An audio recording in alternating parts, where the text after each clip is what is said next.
Good morning leaders, hari ini kita bicara tentang sales lagi, kembali ke topik diskusi seputar sales. Yang saya mau bicarakan kali ini adalah tentang objection atau keberatan pelanggan atau calon pelanggan untuk membeli produk Anda, untuk mengatakan yes terhadap penawaran Anda. So, bagaimana kita bisa menghandle objection ini dengan baik? Nah, saya pernah buat video ini beberapa bulan yang lalu, tapi kali ini saya ingin mengambil sudut pandang yang berbeda ya. Sudut pandang yang ini cukup unik dan saya kira bisa dipraktekkan. Success rate-nya cukup tinggi jika Anda cukup lama praktis ini ya, cukup latihan cukup banyak, yaitu menggunakan psychological reverse ya, pembalikan psikologi dengan menggunakan objection. Itu bukan konsumen atau pelanggan yang akan bicara, tapi Anda menaruh sebagian dari objection itu ke dalam sales pitch Anda. Anda menaruh keberatan itu, Anda yang melakukan objection sendiri. Anda yang melakukan objection terhadap penawaran Anda sendiri. Seperti itu kedengarannya di telinga daripada prospek ya.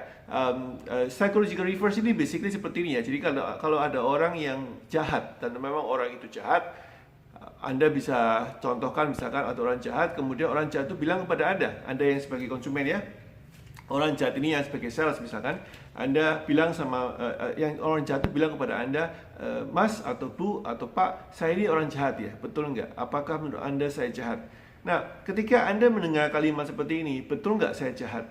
Orang akan mencoba untuk mengatakan tidak ya, karena manusia secara alamiah ini berusaha untuk baik kepada orang. Jadi ketika orang bilang, apa betul saya ini jelek, apa betul ini saya ini jahat, apa betul saya ini tidak punya hati, nah banyak orang akan mengatakan, oh ya enggak begitu ya. Jadi namanya psychological reverse.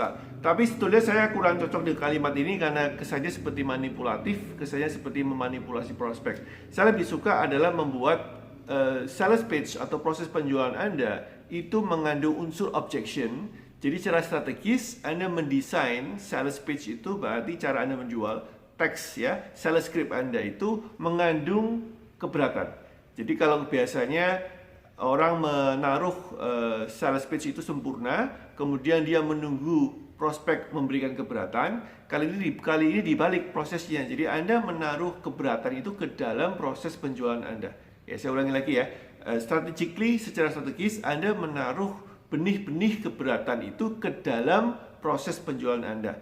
Nah, ini mungkin tanya, kenapa kok kita melakukan itu? Bukankah itu melawan apa yang kita inginkan? Kita kan inginnya nggak ada keberatan sama sekali. Betul, kita inginnya nggak ada keberatan, tapi kita kan tidak bisa melawan statistik ya. Statistik mengatakan bahwa proses penjualan itu dipenuhi, dibumbui, ditaburi dengan banyak keberatan di sana dan di sini. Sehingga Anda perlu sekalian kalau gitu mengincorporate, membawa keberatan itu ke dalam proses penjualan Anda. Itu intinya. Ya, jadi saya lebih memilih bukan psychological reverse, terkesan manipulatif dan nggak ada orang yang suka dimanipulasi, tapi saya lebih memilih mendesain keberatan itu di dalam proses penjualan kita. Oke, mari kita mulai. Itu pendahuluannya supaya Anda paham konsepnya. Jadi ada 3 hal yang perlu Anda ketahui di dalam proses keberatan. Ada banyak step Anda bisa dikeberatin oleh prospek, tapi in general ada 3. Yang pertama adalah membuka percakapan. Nah, biasanya orang ketika ditelepon, ditemuin, diajak ketemu, maka kemungkinan besar keberatannya adalah masalah waktu, time. Misalkan mereka bilang nggak ada waktu, ini bukan waktu yang tepat, saya lagi repot, dan segala macam. Nah, kalau Anda menggunakan konsep namanya tadi strategically memasukkan keberatan ke dalam sales proses Anda, maka Anda masukkan ini ke dalam sales pitch Anda. Contoh misalkan, hai Bu, saya Humphrey, saya lagi telepon Bapak untuk urusan ABC. Menurut saya asumsikan waktu ini bukan yang tepat untuk Bapak, betul? Ya, atau dengan kata lain, saya asumsikan waktu ini kurang baik untuk Bapak untuk ditelepon sekarang, apakah betul? Ini adalah pertanyaan yang mengandung keberatan. So, di telinga konsumen, Anda akan seperti melakukan keberatan untuk mereka. Jadi, you're doing the objection for them. Ini menarik sekali ya. Jadi ketika seorang sales telepon kepada Anda, dia sendiri yang menaruh keberatan di dalam proses penjualannya. Anda seperti seakan-akan nggak usah melakukan keberatan. Anda jadi bilang, ya sebetulnya nggak juga sih. Kenapa Mas ya? Nah, bisa ngerti ya. Jadi ada proses yang menarik di sini. Jadi ketika Anda bilang, saya asumsikan waktu ini kurang tepat untuk saya telepon sekarang, apakah betul? Nah, ini bisa saja orang bilang, ya memang lagi nggak tepat. Tapi most likely 50-50 Anda akan mendapatkan keuntungan dibandingkan kalau Anda langsung straightforward untuk menjual barang Anda tanpa harus dikasih pendahuluan seperti yang saya katakan tadi. Ya, you get my point. Itu yang pertama, ya. Jadi keberatan untuk menerima telepon Anda, keberatan untuk menerima presentasi Anda, keberatan untuk menerima tamu di kantor konsumen, menerima Anda di kantor mereka untuk Anda melakukan presentasi apapun juga kondisinya, mau itu face to face, mau itu lewat Zoom, mau lewat telepon, whatever, ya. Jadi taruhlah keberatan ke dalam proses perkenalan Anda. Yang kedua adalah keberatan dalam hal value. Nah, Anda mesti mendesain dulu tentunya value apa yang Anda mau tekankan. Misalkan apakah kecepatan pengiriman, apakah yang paling efektif, apakah yang paling murah atau paling efisien. Anda perlu taruh dulu value ini di dalam produk ataupun jasa Anda sehingga Anda ngerti apa yang akan menjadi ujung tombak Anda untuk menjual. Nah, setelah tahu itu bagaimana? Anda masukkan unsur keberatan ini ke dalam proses penjualan. Di tahap berikutnya, biasanya konsumen akan mulai ragu-ragu karena datanya kurang komplit. Karena belum tahu, belum membandingkan, belum riset. Misalkan Anda jual apa ya, asuransi lah ya, yang paling sering orang telepon atau broker rumah gitu ya. Saya katakan asuransi. Maka konsumen kadang-kadang malas mikir karena datanya banyak banget yang perlu dipertimbangkan. Apakah betul saya atau Anda sebagai sales itu adalah opsi yang paling baik untuk prospek? Apakah betul perusahaan di mana Anda membawa produk asuransi itulah perusahaan yang paling baik dan paling menguntungkan untuk prospek? Apakah betul sekarang adalah Anda menjadi agen asuransi ini berarti Anda menjual momen kan? Apakah sekarang waktu yang tepat untuk membeli asuransi? Konsumen butuh waktu untuk riset. Nah, daripada Anda ditolak karena waduh mas saya belum butuh, atau waduh kak saya belum tahu butuh apa enggak, saya nggak ngerti butuh apa enggak, tambah ribet, maka otomatis Anda ditolak. Daripada Anda ditolak, mendingan Anda menaruh itu. Gimana caranya? Contoh seperti ini. Kak, kalau saya boleh tahu, udah pernah riset nggak sebelumnya supaya nggak salah beli? You get my point? Pak, kalau boleh tahu sudah pernah membandingkan belum kemampuan atau keunikan asuransi kami dengan yang lain? Jangan-jangan ada yang lebih bagus di sana. Jangan-jangan ada yang lebih murah di sana. Jangan-jangan ada yang lebih efektif untuk Bapak. Ini kenapa Anda mesti mendesain value. Karena value tadi itu murah, efektif, cepat, delivery, segala macam. Itu Anda harus masukkan ke dalam sales proses Anda sebagai bentuk keberatan yang diomongkan oleh Anda, bukan oleh prospek.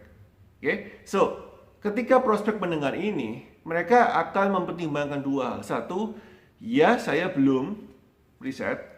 Dua, saya sudah riset. Nah, kalau Anda ketemu dengan konsumen yang sudah riset, very good. Dan Anda bisa bilang, oke, boleh saya tahu apa kekurangan produk kami, apa kelemahan produk kami, apa keunggulan produk kompetitor, sehingga saya bisa memberikan yang terbaik untuk Bapak. Siapa tahu saya bisa mengurangi yang kurang dan menambah yang lebih dari produk kita. Jadi ini keberatan-keberatan yang membuat konsumen itu kadang ngomong, malah ada yang ngomong gitu ya. Nah, tapi kalau jawaban yang pertama adalah belum riset, maka Anda kasih pilihan. Oke kak, supaya fair, boleh nggak saya kasih data riset setahu kami berikut dengan linknya, sehingga Anda bisa cek apakah saya menggunakan informasi yang kurang pas ya. Saya kasih pendatanya informasi. Jadi Anda masuk ke tahap di mana keberatannya itu berupa action yang bisa Anda yang berikan. Anda yang memberikan subsidi, Anda yang serve them, Anda yang melayani mereka, sehingga mereka mempunyai keberatan itu tidak bisa diungkapkan karena Anda sendiri sudah melakukan keberatan untuk mereka. Okay? And finally number 3 adalah masalah closing pitch.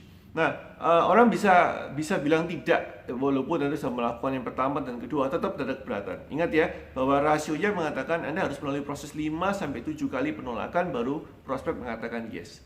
Nah, final yang ketiga adalah orang bilang no karena for whatever reason, nggak punya uang, nggak punya waktu, nggak punya lagi repot segala macam walaupun Anda melakukan ini. So, Anda mesti menggunakan yang namanya stories ya, cerita. Jadi keberatan berupa no ini biasanya Anda bisa bilang gini, oh iya Pak, saya paham memang konsumen saya yang lain, story cerita, konsumen saya yang kemarin itu juga bilang tidak kok, nggak langsung beli juga nggak apa-apa, tapi mereka mencoba A, B, dan C yang tidak berisiko, yang murah, yang bahkan gratis, yang Anda bisa coba dulu.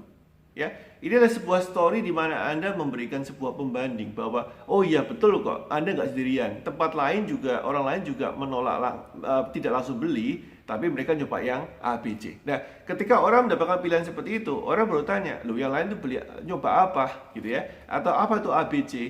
Kenapa mereka mau coba? Jadi mereka mempunyai sebuah teman bahwa orang lain juga nolak. Berarti saya nggak salah dong nolak. Nggak salah. Memang orang nolak tempat lain, tapi mereka coba ABC dulu sebelum mencoba main course atau hidangan utama dari apa yang Anda jual. Oke, itu caranya Anda melakukan strategically sales dengan menggunakan penolakan sebagai cara untuk menjual. Sehingga Anda memiliki proses penjualan yang lebih menarik dan lebih unik dan lebih human, lebih manusiawi dibandingkan sales proses yang lain. At the end, sebelum saya tutup, ada 3 hal yang mereka secara kesimpulan ada 3 poin yang Anda perlu tahu bahwa prospek akan menolak dalam 3 yang paling utama. Yang pertama adalah menolak quality produk Anda, itu yang paling utama. Menolak cara Anda untuk melakukan, memecahkan masalah produk Anda. Dan yang ketiga, menolak Anda karena mereka tidak percaya dengan Anda. Ada 3 hal yang perlu Anda perhatikan. Semoga bermanfaat, semoga selamat dipraktekkan. Talk to you tomorrow. Bye-bye.